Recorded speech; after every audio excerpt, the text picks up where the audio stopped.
蒲台島咧曾經有漁業嘅，有幾百戶人家，但係咧隨着人口嘅遷徙咧，而家常住人口咧都不足10戶。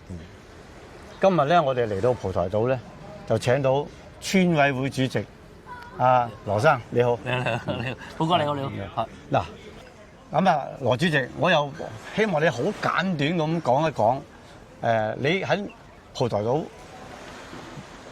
到而家有啲乜嘢係值得你覺得係珍惜，同埋蒲台島有咩係你值得驕傲嘅咧？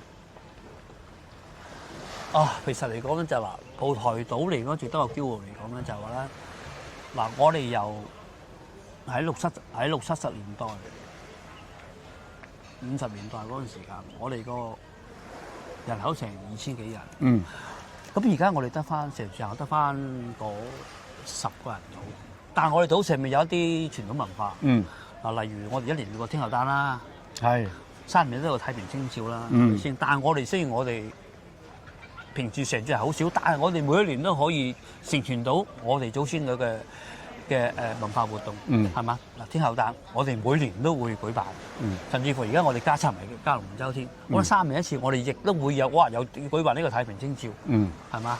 祈福洗下太平地，幫我島去祈下福啊，咁啊做下超度。喂，我哋得翻十幾個人嘅啫喎，咁但係我哋啲經費啊，係咪先？人力物力啊，咁喺邊度嚟咧？係咪先？但係咧，一去到嗰個時間咧，我哋啲島民咧就有錢出面，有嚟出嚟，咁佢哋好自然咁翻嚟嘅。你嗱今日嗱，佢哋你都見到啦，佢哋都全部翻晒嚟啦。我哋個龍船就出咗嚟啦，氣棚又搭好晒啦。咁啊，我哋啲後生漁工隊啦，喺個島上邊四圍都喺度佈置緊啊，啲彩旗啊咁啊。而家我哋就啱啱開始我哋嘅天后誕活動，係嘛？你見到你一去到天后誕，係啲島民好自發咁樣，從四方八面，有啲喺就算甚至去咗移民嘅，都會翻嚟。其實呢個係一個好值得我哋珍惜嘅一個承傳嘅文化咯。呢個文化嚟㗎。咁嗱，我知道呢個蒲台島呢個戲棚咧，其實係好有特色嘅。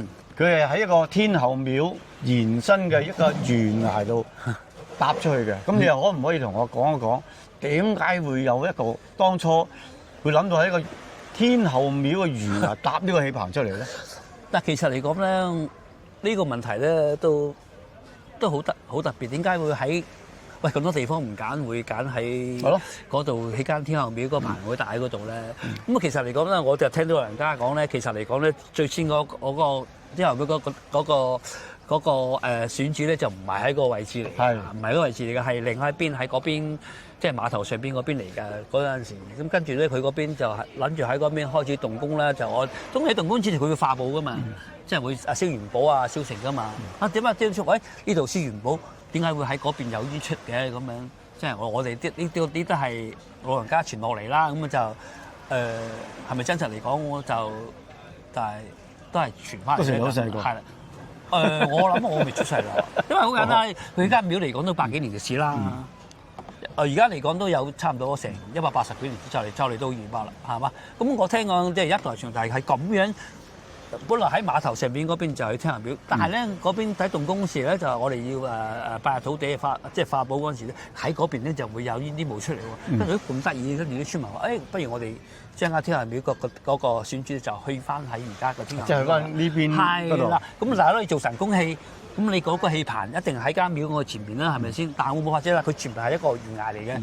咁啊，佢哋即係好簡單啦。而家嚟根本上，而家搭棚技藝真係而家嚟講，我哋望到真係鬼斧神工。走進後台就經過呢條咁嘅斜路，我帶大家去一個戲棚，點樣係用竹用杉去搭出嚟嘅一個戲棚啊！大家會見到呢個戲棚咧，其實係足以咧俾佢哋咧表演神功戲，兼夾咧佢哋好多衣裳、化妝，全部咧都會喺呢個地方嗰度咧俾啲做神功戲嘅人咧喺入邊做佢哋嘅擺衣裳啊，點樣去換衫啊，都喺呢度啦。咁大家會見到穿過呢個氣棚咧，其實你又點樣去望翻出去一個？哥，你知唔知我攞嚟做咩㗎？啊，係呢個係叫咩啦，主席？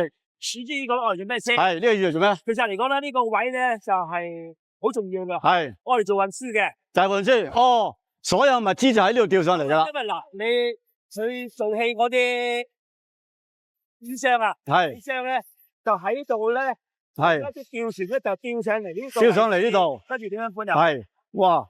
所以咧，嗰個真係大製作呢個位置。大家真係見到點樣一個氣棚個鬼斧神工。而家大家望出去咧，就係一個懸崖峭壁，對面就係碼頭，對出去就係一個我哋一個公海嘅地方啦。已經我哋望出去嘅咧，就已經係中國嘅擔桿山。咁所以你話呢啲咁嘅非物質文化咧，其實我相信咧，全世界咧係喺蒲台島蒲台島一個地方先至有。搭咧個搭棚師傅首先要喺個天后廟度，佢攞咗一個叫中軸線。咁呢條中軸線咧，佢哋用呢啲木嘅杉，一直攞咗個中軸線之後咧，然後將佢向兩邊沿住個懸崖咧，凹凸不平、高低不平咧，一條條咁嘅杉去種落去，然後啲竹咧，你見到佢哋係好有藝術咁樣去將佢平衡咗搭咗出嚟。咁大家就會見到啦，成個氣棚咧，見到足以支撐咗喺上邊咧。其實咧，天后誕佢哋做神功戲咧，就係喺上邊做表演俾大家睇嘅。呢個氣棚咧，可以講係全世界唯一一個咧喺懸崖度搭出嚟嘅氣棚。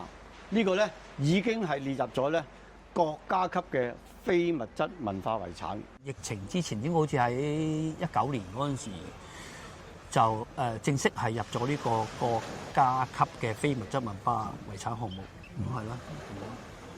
咁啊嗱，島咧我知道咧好多呢啲怪石嶙峋嘅喎，你可唔可以講幾個景點？其實嚟講啦，嗱，而家你睇到咧就係怪石好簡單啦。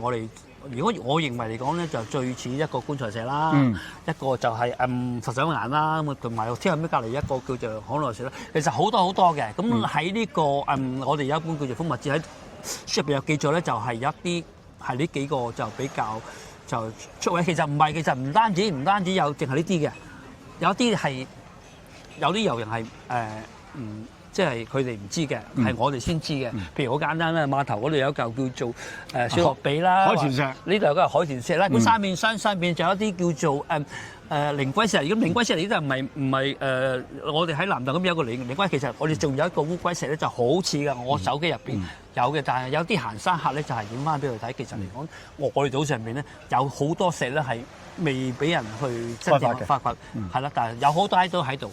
咁有啲人自己去揾咧，其實嚟講真係好多嚇。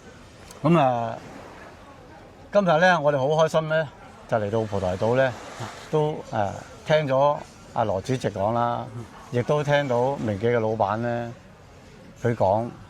咁我都希望咧大家咧要好好珍惜一個咁美麗嘅海島。